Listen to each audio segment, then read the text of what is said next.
नाभि में अमृत दे दो। रावण को अमृत दे दिया। तब रावण ने कहा इतने में संतुष्टि नहीं होगी, एक बार और दीजिए, मुझे एक ऐसा बाण दो जिस बाण के लगने से नाभि में अमृत सूखे और मैं मरूं।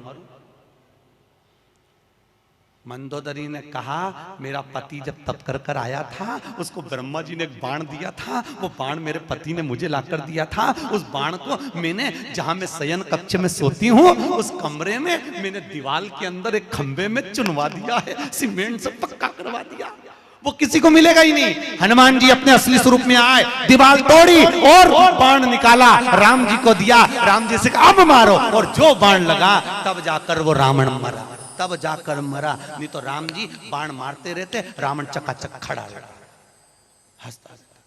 वो तो राम और हनुमान।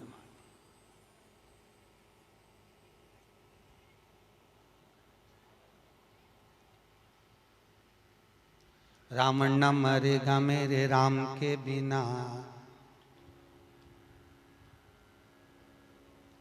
और राम न मिलेंगे हनुमान के बिना।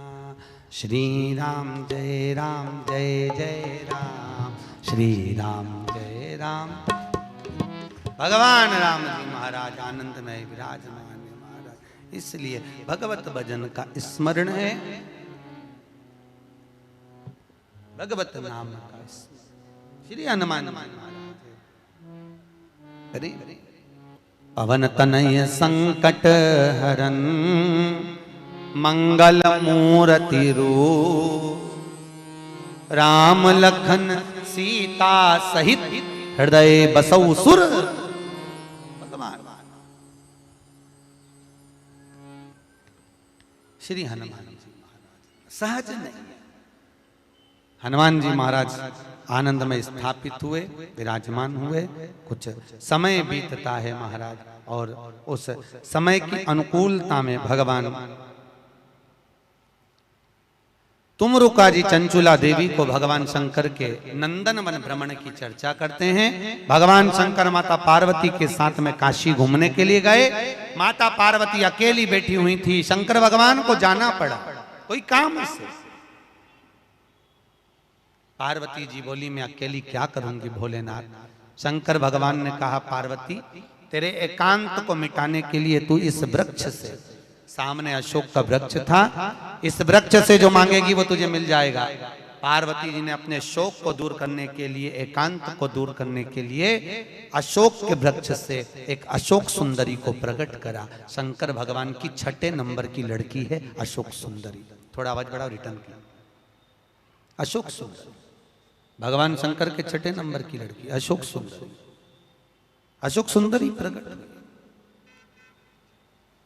भगवान शिव ने आनंद स्थापित कराया। समय आया, आगे जो वर्णन आया, भगवान भूत बामन भूतेश्वर भगवान शिव 12 ज्योतिर्लिंग की कथा का स्मरण कराते हैं। 12 ज्योतिर्लिंग की कथा यहाँ पर प्रारंभ होती है महाराज। 12 और 12 ज्योतिर्लिंग की कथा का स्मरण कराया।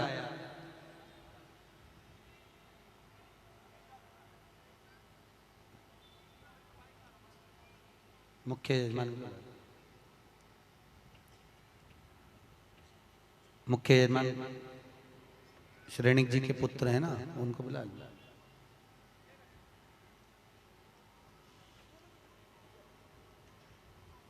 दस मिनट श्रेणिक जी जो मुख्य यजमान है रोज पूजन में बैठे हैं, आपके पुत्र और बहू, उनको 5 मिनट 10 मिनट के लिए बुला दो, जोड़े से बिठा दो उनको सामने।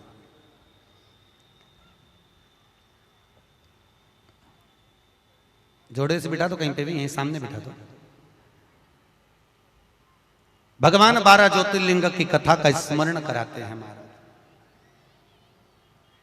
श्री तुमरुका जी चंचुला देवी से कहते हैं चंचुला ये 12 ज्योतिर्लिंग की कथा है जो अखंड सौभाग्य को देने वाली है, लक्ष्मी की वृद्धि करने वाली है, सुख समृद्धि देने वाली है, कार्य में उन्नति देने वाली है, उत्तम फल की प्राप्ति कराने वाली है, वंश की वृद्धि कराने वाली है और हर कार्य में सफलता प्रदान करने वाली 12 ज्योतिर्लिंग की कथा है महाराज। चंचुला देवी कहती है महाराज वो 12 ज्योतिर्लिंग की कथा हमें श्रवण कराएं। भगवान शंकर ने अपनी जटा में से बेलपत्र को निकालकर अपने हाथ में रखा है। और हाथ में बेलपत्र लेकर भगवान शंकर 12 ज्योतिर्लिंग की कथा का रसस्वादन ग्रहण करते हैं। प्रथम एक बार चंद्रदेव को अपनी काया का अभिमान हुआ। काया के अभिमान से चंद्रदेव बड़े प्रखर हुए और अपनी केवल एक धर्मपत्नी रोहिणी पर ध्यान देते थे, बाकी की पत्नियों पर ध्यान नहीं दिया। सारी धर्मपत्नियों ने जाकर दक्ष प्रजापति से विनती करी। दक्ष ने चंद्रदेव को समझाया, चंद्रदेव तुम मान जाओ, अपनी काया का अहंकार ना करो। चंद्र मानने को तैयार नहीं, रोहिणी पर आसक्ति ज्यादा थी। एक दिन दक्ष प्रजापति ने श्राप दे दिया, अरे चंद्र, मैंने अपनी इतनी बेटियां तुझे ब्याही और उसके बाद भी तू केवल एक कन्या पर ध्यान देता है, अपनी धर्मपत्नियों पर ध्यान नहीं दिया। मैं तुझे श्राप देता हूं, तेरा शरीर टपक टपक कर गिरे, तुझे क्षय रोग हो जाए।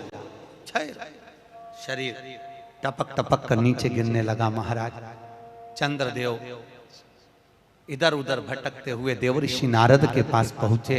नारद जी महाराज अपनी मस्ती में भगवत भजन में लगे हुए थे। महाराज नारायण श्रीमन नारायण, नारायण श्रीमन नारायण, नारायण श्रीमन नारायण। गाइए, सब गाइए।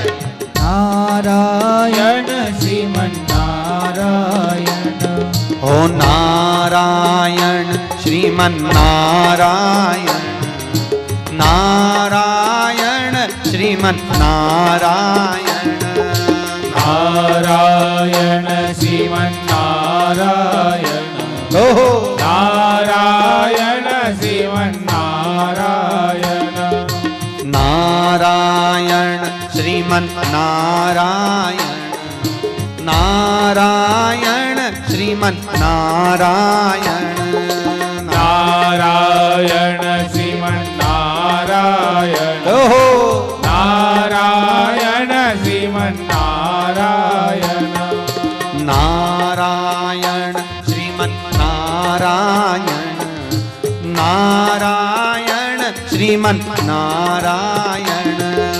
नारायण श्रीमन नारायण, नारायण श्रीमन नारायण, हे नारायण श्रीमन नारायण, नारायण श्रीमन नारायण, नारायण श्रीमन नारायण, नारायण श्रीमन नारायण। श्री नारद जी महाराज मिले। भगवान चंद्रदेव ने विनती करी, महाराज मुझे काया का रोग हो गया है, कृपा करो।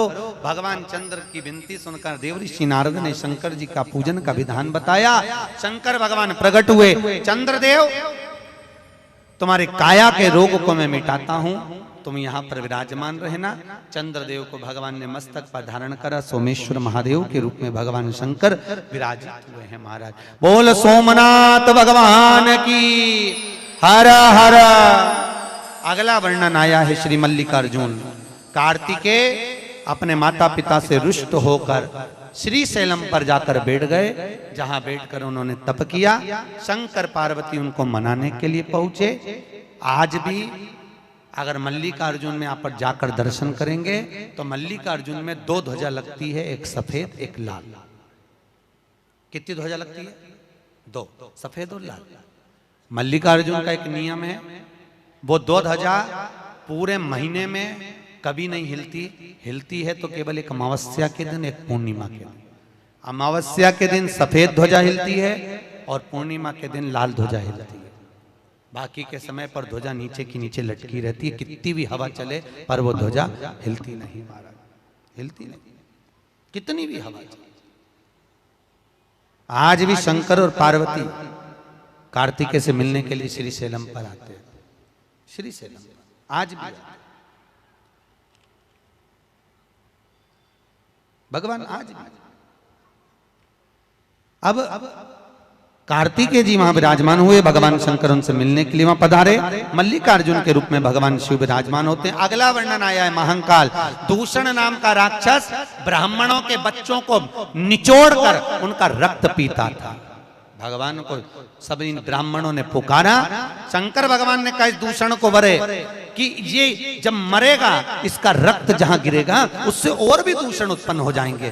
तो एक काम करो, भगवान शंकर ने कहा मेरी बहन के पास जाओ। शंकर जी की एक बहन थी, केवल एक बहन शिव जी, जिसका नाम था छी प्रिया। क्या नाम था? छी प्रिया, जिसको आजकल लोग छिपरा कहने लगे। शिव जी की एक ही बहन थी, छी प्रिया। तुम मेरी बहन के पास जाओ और मेरी बहन छिप्रिया से कहना कि जब भगवान शंकर अगर दूषण नाम के राक्षस को मारे, जहां जहां उसका रक्त गिरे सारे रक्त को समेट देवे जल के वेग में। छिप्रिया ने वैसे ही करा। भगवान शंकर